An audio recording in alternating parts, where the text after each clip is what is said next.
why we need infrastructure investment, which is why we need to be investing in green energy and investing in green jobs and then investing in infrastructure. Like, you take plumbers and pipe fitters, they're the ones who really, they rely on these pipelines, like your natural gas pipeline, your oil pipelines that like DAPL and Keystone. They really don't have a lot of opportunities outside of these things because we're not repairing water infrastructure. We're not replacing water mains that typically only last 75 years but have been in the ground for 100. There's plenty of work we can give these people, and there are plenty of things we can be doing if we work together and fight for them.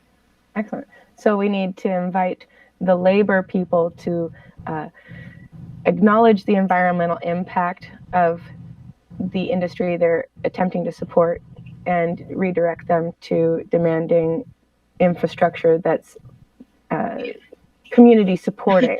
But I would reverse that, because I think that labor actually understands the environmental impact. I would say it's the environmentalists who need to listen to labor and fight for them. That, you just gave me goosebumps. You just reset my brain. Thank you. That was brilliant. So fantastic. And then, so in your campaign, you've had some endorsements, and I only noted a few of them here on the slide, but you're with Justice Democrats. Yes. And Brand New Congress. Yep.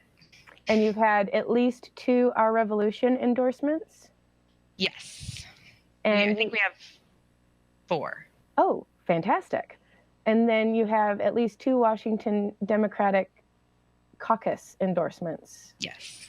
And that's the veterans and families? Veterans and military families. There you go. And then, and the Progressive Caucus, correct? Yes. That's exciting. And I did notice there were a slew of others, and some of them were even in Oregon. So you're crossing boundaries already, breaking the boundary, state boundary. Yeah. we live in the so Vancouver is this very unique situation that we are actually part of the Portland metro area. So the Portland metropolitan area is the largest metropolitan area to cross 2 states. And so we have a tendency to be affected by what happens in Portland when we don't tend to have a voice about what happens in Portland. And so I think making those connections with a lot of the progressive organizations that we share this river with as a border will kind of help us to make sure that our interests are also being seen. Excellent. Well, I think it's wonderful. It seems reasonable to reach out to Portland. I think they're kind of acknowledged as being pretty progressive. So you get all those progressive Portland people to come in and help talk to people in Southwest Washington and spread the message. I think that's a pretty solid game plan. And then how can Washingtonians help you, or anybody in the nation? Anybody. This show is geared towards Washington, but I hear there's some people even outside of our continent watching. Yes. So we always need volunteers, and we do have remote volunteer opportunities. So you go to dorothyforcongress.com. You can fill out a volunteer form.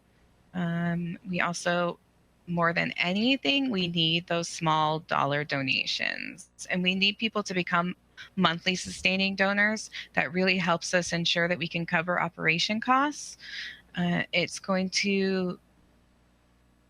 It costs us about $10,150 a month would be what it would cost us for 3 full-time staffers, a office space, and our compliancy software. So our treasurer can file with all those small dollar donors, because it's pretty intensive when you're looking at 1,600 people. And so the more we can get of those monthly donors, and even if it's just $1 a month, it helps. It really helps. And so just going to dorothyforcongress.com, click the contribute button. We make it pretty easy for you. There you go. Just fill out what you can afford and perfect. help Yeah, I us feel get like there. if you've got $5 to donate each month, give $1 to Dorothy, give $1 to Uphill Media, and then pick 3 other awesome progressives to donate to, or all to Dorothy. That's okay too.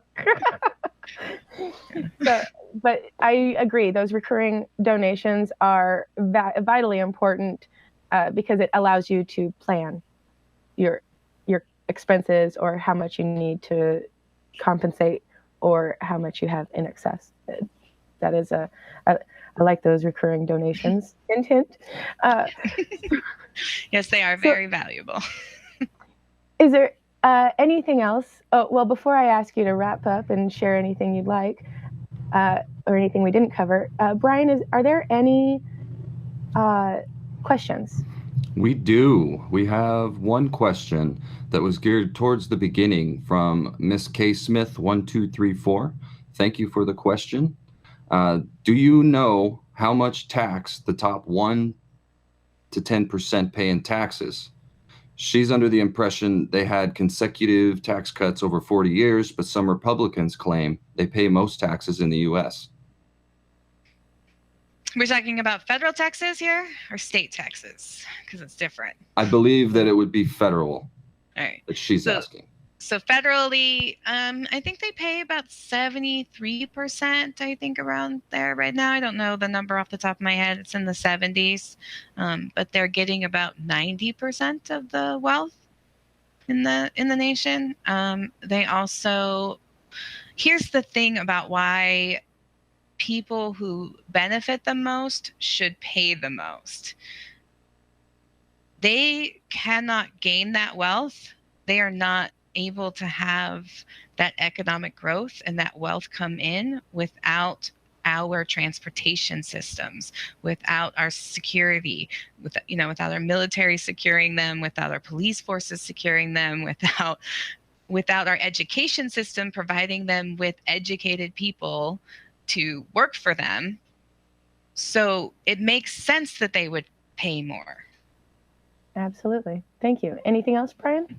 Nope, you clarified it perfectly clear, and it was federal that she was asking for. Thank you very much. Excellent. Thank you, Kate. It was Kate, correct? 1, 2, 3, 4? Yep, Miss K. Smith. Oh, Miss K. Smith. Excellent. Thank you. Thank you, everybody else in the chat. I'm enjoying this. So excellent. Keep going. Yeah, keep Brian entertained. I don't want him to get bored before his segment. And then, so Dorothy, how would you like to close this out? What would you like us to know? What would you like us to leave with? I think just leaving with the fact that we're in this together. And that I'm just going to keep asking people to dig deep, to figure out what they can give and what they can do for this movement. We cannot afford to sit on the sidelines. We have too much facing us that if we continue to kick the can down the road, we will see crisis after crisis.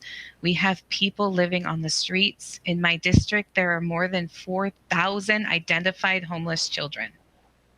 Oh. These children cannot even think about getting an education, can't even think about what's going on in school when they're worried about where they're going to sleep, where their next meal's going to come from. Without that stability, we are doing the next generation a huge disservice. And I just want us all to get back to that cultural attitude we had, that it was our job to ensure that the next generation was better off than us, that we should not accept, that we should never accept that the next generation is going to enter into adulthood worse off than their parents. And I heard that in the 90s with Bill Clinton. He ran on that message. He ran on the populist message that the next generation was going to go into adulthood worse off than their parents. And that didn't change anything. So while they carry that message, they're not doing the action. So we need people who will do the action. And that means that we stand up and we fight together, because there are more of us than there are of them. Absolutely. Thank you so much, Dorothy. It's been a pleasure talking to you, and we look forward to hearing from you more in the future. Hey, thank you for having me. You're welcome. DorothyForCongress.com. Oh, perfect. Thank you. Put it in the chat for you too. Have a good one, Dorothy. Thanks for stopping by.